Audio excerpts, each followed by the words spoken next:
Queen of Katwe follows Fiona, who is, we see her when she's a young girl who sells corn with her mother, as played by Lupita Nyong'o, on the streets of Katwe in Kampala, Uganda. And she's discovered to have a prodigious chess-playing talent.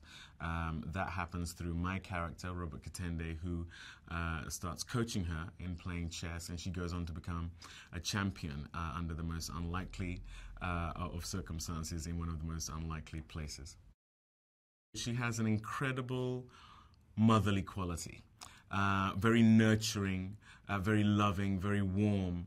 And what that engenders in others is a desire to grow, and it makes for a very generous and open set, which for this film in particular was absolutely necessitous. And considering how many children there are in the film, you really need that sort of motherly quality. I felt very loved by her, very nurtured by her, very taken care of by her. And then on top of that, she's a brilliant director, a brilliant mind, very, very in touch with emotion and also intellect. And that's a wonderful combination to have in a director.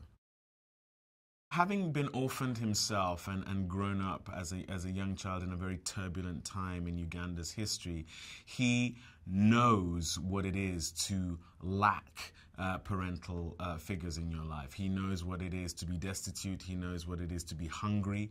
And so to see these children who are in danger of the same fate he suffered, he feels passionate about them evading that same fate. And I think he sees himself in each and every one of those children and is trying to save them from some of what he had to suffer when he was their age.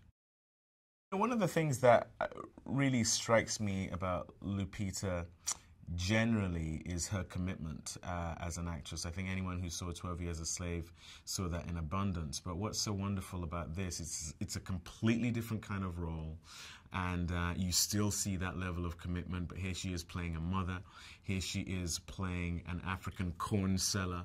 And even though she's a gigantic movie star, you place her within this Ugandan market and she fits right in. And that's a really tough thing to do. I would hazard a guess that not many women of her celebrated beauty and fame can just drop right down and it feel that authentic. And that's something that I think is a unique gift of hers, which comes from humility, really, to be able to put yourself aside and go to the character rather than have the character come to you.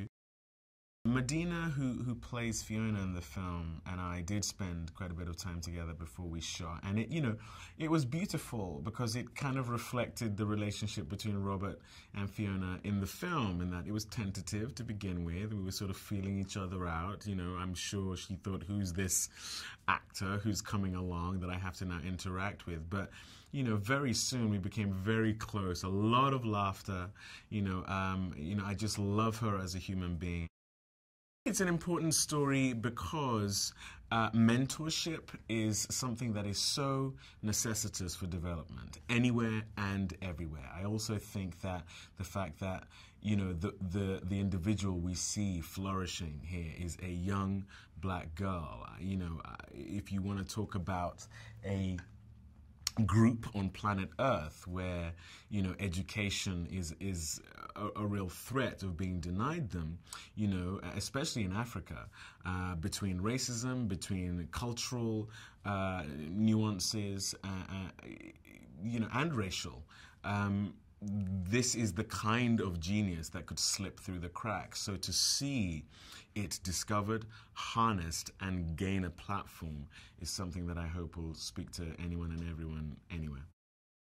How heartwarming it is, how full of joy in spite of a very difficult life these people manage to have, and it's that joy that enables them to transcend their circumstances. And I think anyone and everyone who's been through difficulty, which I would argue is the definition of being a human being, will be able to take from this film something for them, because you see the impossible made possible through family, through mentorship, encouragement, hard work, and belief.